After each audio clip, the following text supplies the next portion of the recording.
Well, the learning outcome from this module are the following. How the environment basically affects the business. The second would be that what are the various political and legal environment and what are the various socio-cultural environment which affects business. What are the ecological environment and what are the various economic environment which affects the business. What are the various competitive environment and technological environment again affecting the business. And you will also be able to know the various entrepreneurial theories which have evolved over a period of time on entrepreneurship. Then you would also be able to know what are the various economic theories of entrepreneurship. Then what are the various psychological theories of entrepreneurship. And lastly, what are the various sociological theories of entrepreneurship.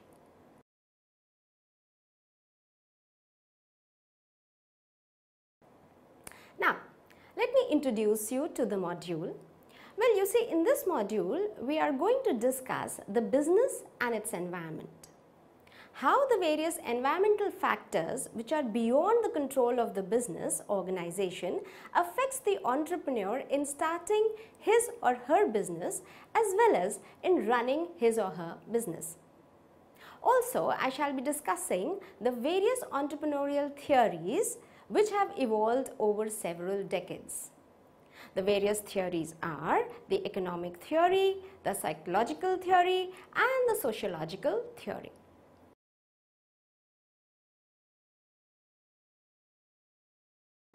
Now, let me first talk about business and its environment.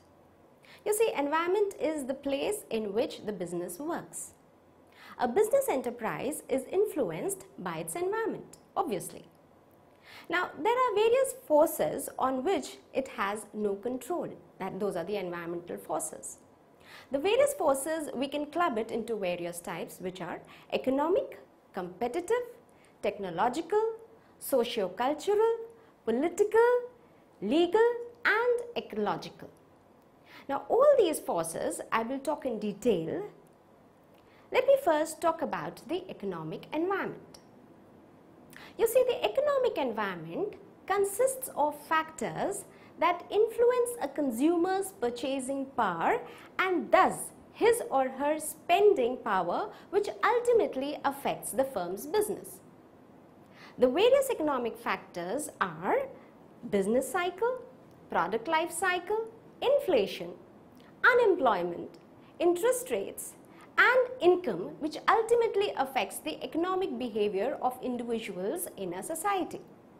Also, it's not just that, even the demographic profile of customers economically affects the firm's sale.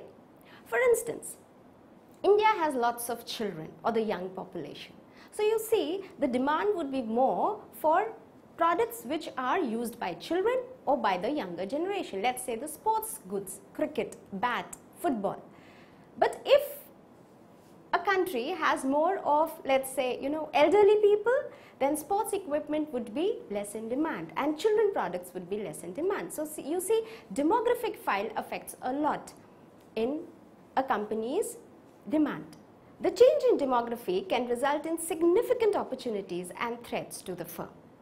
Now, after the economic environment, let me talk about the competitive environment. You see, the competitive environment can be seen from Michael Porter's 5 forces model. The 5 forces are, number 1, the bargaining power of the suppliers. Now, let me tell you what it means by bargaining power of the suppliers.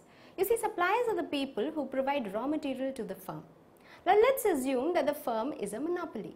Then obviously, because he is a monopoly and there are no other firms who are asking for the raw material from the supplier, therefore, the bargaining power of the firm becomes very, very high and they can easily negotiate with the supplier at their own terms.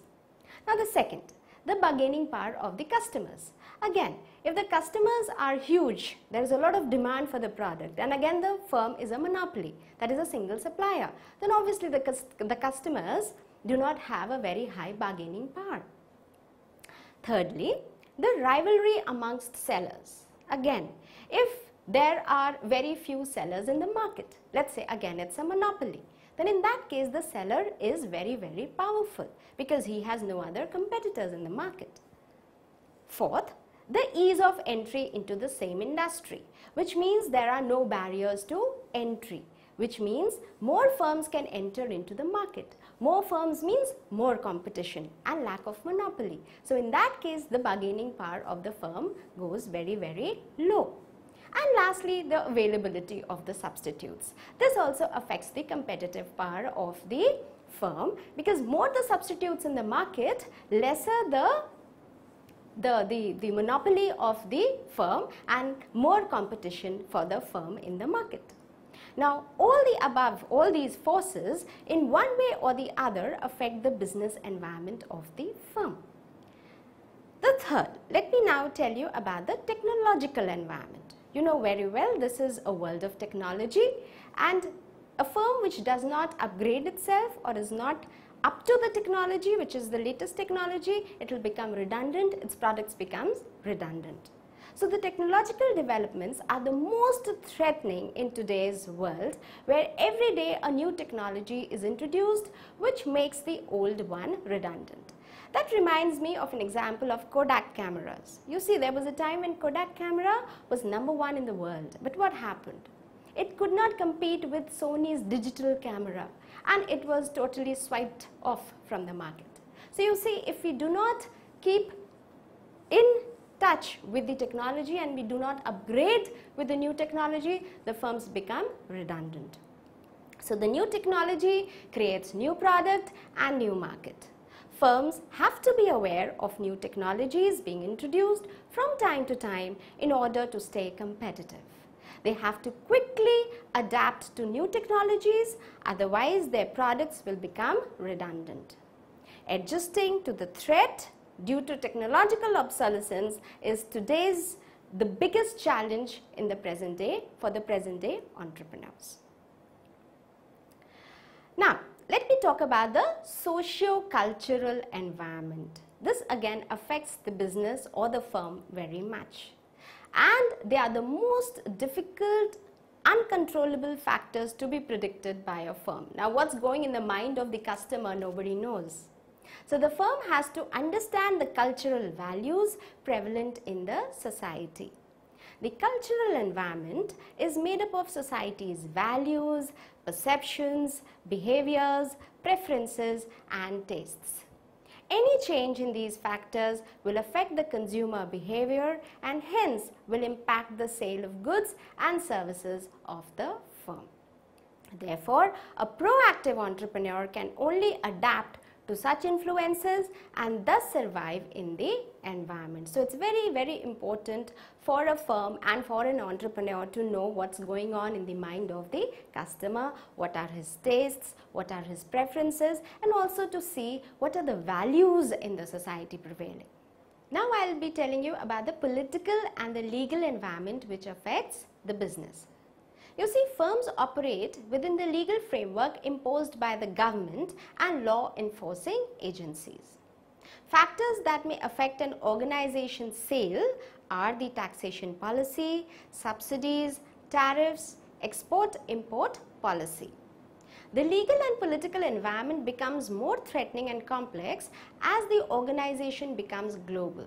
You see, when a company is formed or is registered in its own country, it has to follow certain rules and regulations.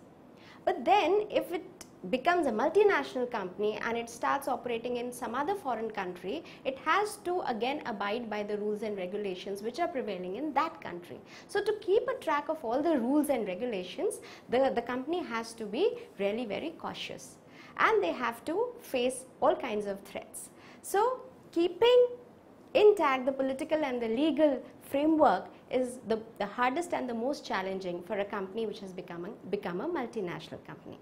So adhering to the requirements of legal and political environment which gives legitimacy to the functioning of entrepreneurship in the society is one of the biggest challenges today for multinational companies. Now, I'll talk about the ecological environment. You see, environmental degradation has made businesses accountable towards the environment. We all know about the double bottom line, which is social and economic. But now there's a concept of triple bottom line, which means the companies have not only to address to the social factors, not only to the economic, but also to the environmental factors. They have to have an impact which is a positive impact to the environment. Businesses which generates negative impact to the environment are not found suitable anymore to work in the society. So businesses accountable towards the environment is the most important and the buzz thing today in today's world. Concepts like green marketing, socially responsible marketing and ethical marketing have become the new things in our society. They have gained importance in recent years. Organizations have to function and do trade without harming the environment. They are supposed to use renewable resources and use alternative sources of energy like the solar energy and the wind energy. They have to build their reputation by voluntarily engaging in business practices which reduces environmental degradation and conserves natural resources. By engaging on these areas of societal needs, the entrepreneur's social responsibility is fulfilled, which ultimately helps in devising greater consumer acceptability.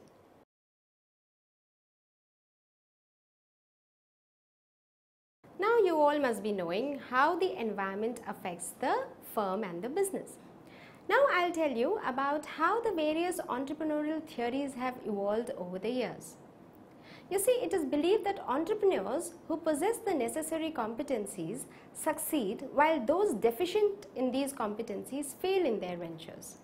Some believe that entrepreneurs are born, not made, while others believe that entrepreneurs are made, not born. I think this is a debate which keeps on and on and on. Until date, we have not come to a conclusion whether entrepreneurs are made or they are born. I think it's a hybrid of both. Anyway, let's see. Now, in order to resolve the controversy on what makes successful entrepreneurs, various researchers have conducted studies and identified traits present in successful entrepreneurs. These traits have taken the form of theories. Now, I shall be discussing the theories with you, which have been broadly classified into three types. One is economic theory, second is psychological theory, and the third one are the sociological theories. Now let me take each theory one by one. Let me first start with the economic theory. The first theory which comes to my mind is the theory of innovation. The theory of innovation was given by Joseph A. Schumpeter. According to Schumpeter, an entrepreneur is an innovator who brings economic development through new combinations of factors of production. He also said that anyone can be an entrepreneur provided he or she shares new combinations.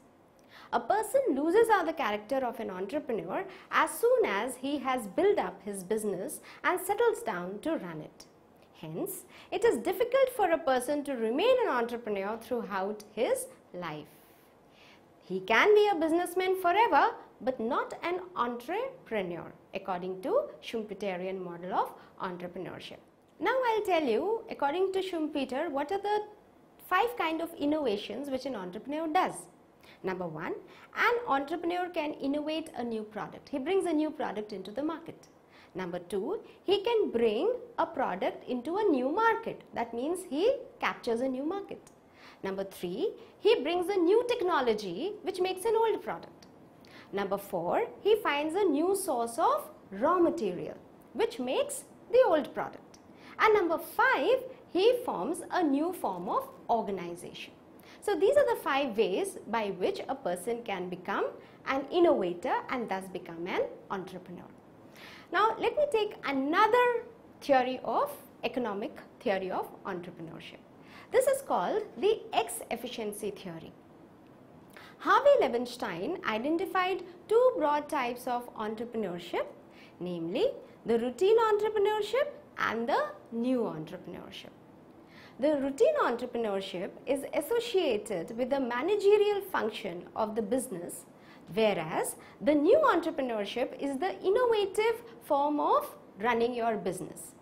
The important aspect of entrepreneurship is the gap filling. Hence, it is the job of the entrepreneur to fill the gap or make up the deficiencies which always exist in the knowledge about the production function. The gaps or deficiencies arise because all the inputs in the production function cannot be marketed. It is the entrepreneur who marshals all the inputs to realize final products. Hence, entrepreneurship is a function of input completing and gap filling. For example, certain inputs have been allocated to a firm. Now, these inputs can be used with various degrees of effectiveness. The more effectively they are used, the greater the output. When the input is not used effectively, then the difference between the actual output and the maximum output attributable to that input is a measure of the degree of X inefficiency. Levenshtein introduces managerial dimension to entrepreneurship while acknowledging the basic innovative dimension given by Schumpeter. Now that's all about the economic theories. Now I'll talk about the psychological theories. You see, researchers have tried to study entrepreneurship by studying the character and personality traits of people who have started new businesses. According to them, entrepreneurial behavior emanates not from all individuals, rather people with certain typical characteristics have propensity for such behavior. They believe that to become an entrepreneur, one should possess certain traits. Some of the psychological theories which I am going to tell you now are as follows. First, the high achievement need theory. You see, the high achievement need theory was given by D.C. McClelland. According to McClelland, it is the high need for achievement which drives people towards entrepreneurship.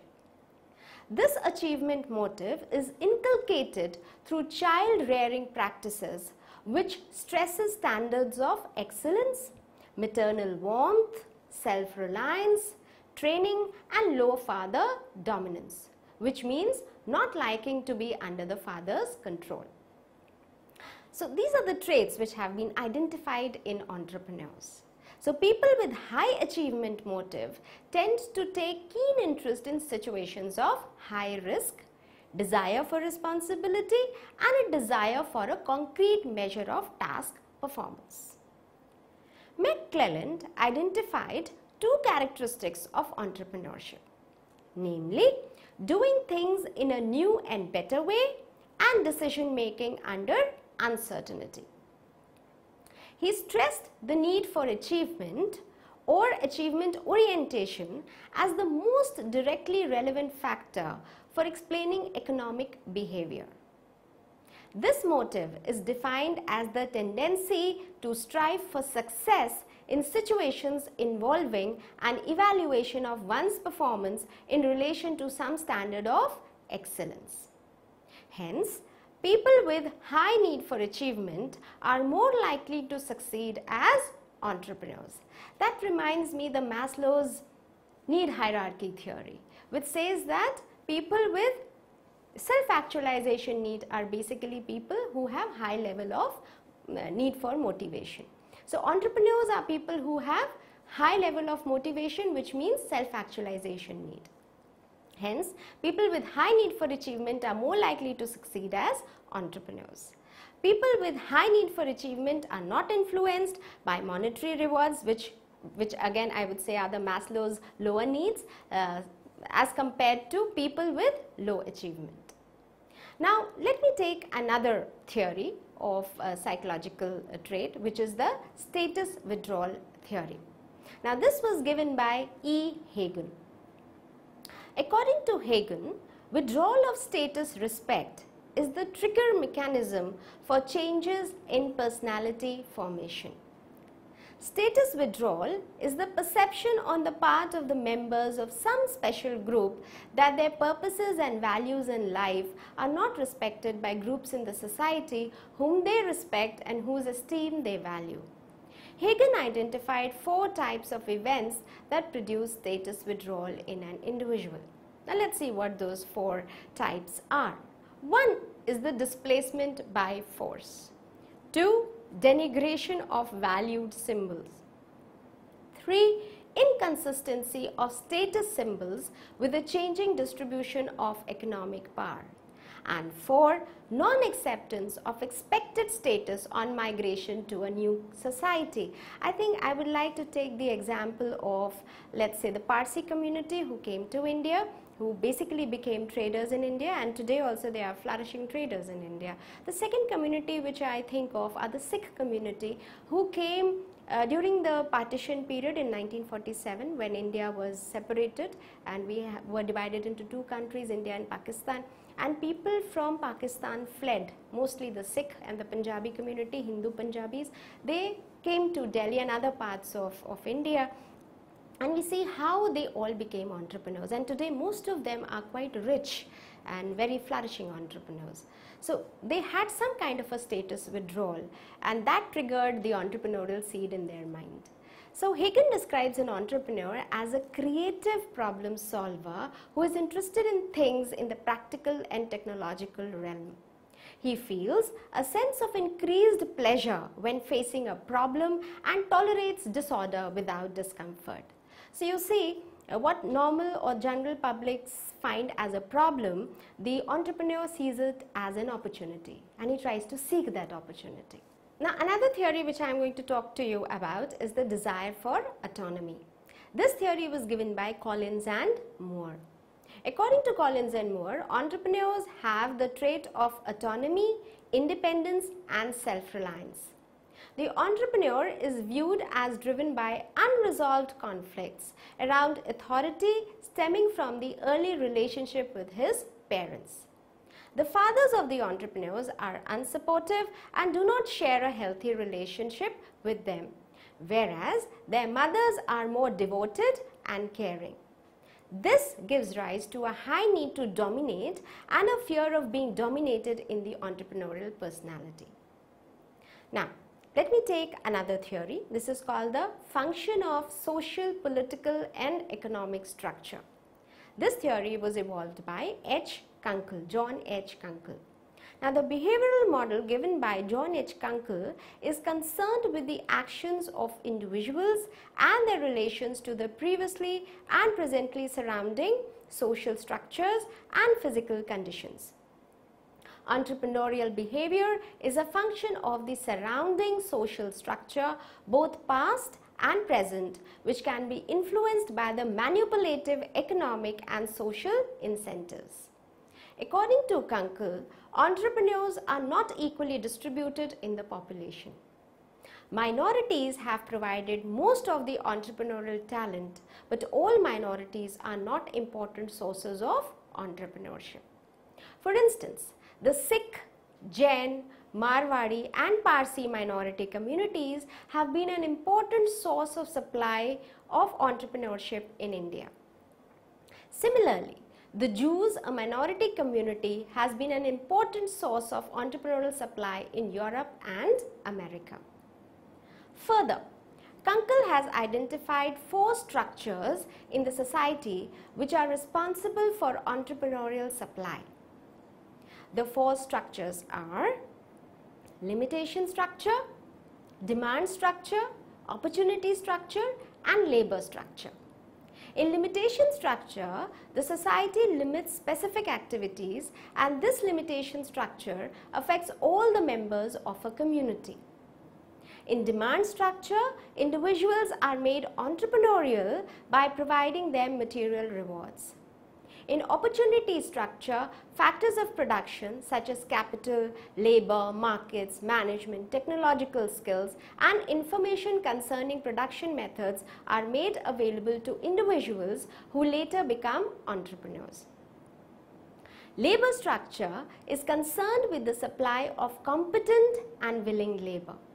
The supply of labor is governed by factors such as available alternative means of livelihood, traditionalism and expectations of life. Now let me tell you about another theory. This is called the locus of control theory. This was given by J. Rotter. According to J. Rotter, there are 2 types of people, and mind you, we do fall in one of the categories. First are called the externals. These are the people who believe that what happens to them is a result of fate, chance, luck or forces beyond their control. The second category are the internals. These are people who believe that for the most part, the future is theirs to control through their own effort. Now let me take an example. Suppose I have done badly in the exam. Now there are two options I have. If I am an external, I would put the blame on the examiner, the paper setter, my mother was sick, or maybe I was sick, or maybe the teacher didn't teach me well, so therefore I couldn't study well. So I'll put the blame for my bad examination on others or on the environment. So I'm the external person. I'm a person who has external locus of control. Now let me take another example, which is internal locus of control. In this case, if I do my exam badly, I'll put the blame on myself. I'll be ready to take the responsibility for doing badly in my exam on myself. And I can come out with various reasons, like I did not study hard enough, or I did not go to the library, I did not attend my classes regularly. So I'll try to analyze what went wrong with me, and I'm ready to take the blame on my shoulders. So I would be an internal locus control person. So J. Rotter feels that entrepreneurs are people who have internal locus of control. These are people who undertake new businesses and are often driven by internal locus of control. They have strong beliefs in themselves and therefore have a high degree of self-confidence. They believe that they have the ability to control the outcomes of their entrepreneurial ventures. Now let me talk about another theory. This is called the sociological theory. Now, the sociological approach tries to explain the social conditions from which entrepreneurs emerge and the social factors that influence their decisions. The decision to become an entrepreneur is taken as a function of two factors. The first is the momentum factors and the second one is the situational factors. The momentum factors that motivate an individual to become an entrepreneur are negative displacement, positive push and positive pull. Negative displacement begins with the notion that people who find themselves displaced in some negative way may become entrepreneurs. Negative displacement is the marginalization of individuals or groups of individuals from the core of society. They are groups which are seen as not fitting in the main flow of social and economic life. One such example are the immigrants who have no one to depend upon, hence they look for self-employment as their means of livelihood, which I already mentioned, like the Sikh community who came to India, who fled to India during the time of partition. Now, positive influences also lead to this decision to become entrepreneur, and these are called positive pull influences. They can come from a potential partner, a mentor, a parent, an investor, or a customer. Parents' occupation can have a positive pull influence on the offspring. An entrepreneur's child may also take up entrepreneurship. We have seen in the case of Tatas and Birlas and Ambanis. Of course, Tatas is not so, but still we have seen that they try to empower their successors. But these are the family businesses which have been going for several decades in India. Positive push factors include things such as a career path that offers entrepreneurial opportunities or an education that gives the individual the appropriate knowledge and opportunity. It is not always a positive push that makes one entrepreneurial. Sometimes a negative push makes a person take entrepreneurship as a career. For instance, lack of alternative methods of occupational choices may push an individual towards entrepreneurship. Now, some of the important sociological theories I am going to mention now. First one which I will take up is called the Protestant ethics theory. Max Weber analyzed religion and its impact on enterprising culture. According to him, the spirit of capitalism is a set of attitudes towards the acquisition of money and the activities involved with it. He distinguished between the spirit of capitalism and the adventurous spirit.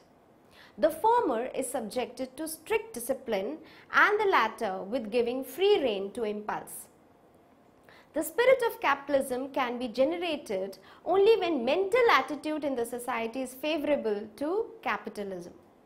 According to Weber, the Protestant ethic provides this mental attitude, while Hinduism lacks such an attitude. This doctrine was later rejected, as in the case of post-independent India, religion did not pose any kind of hindrance in entrepreneurial development. The post-independent India showed a huge growth of economic development due to the emergence of large number of entrepreneurs, both big and small. They were mostly Hindus like the Ambanis, who are at present the richest businessmen in India. Now, another theory is called the group level pattern theory. It was given by F.W. Young. F.W. Young's group level pattern theory is a theory of change based on society's incorporation of reactive subgroups. He suggests a casual sequence where transformation codes are developed by the solidarity groups to improve their symbolic position in their larger structure and become entrepreneurs.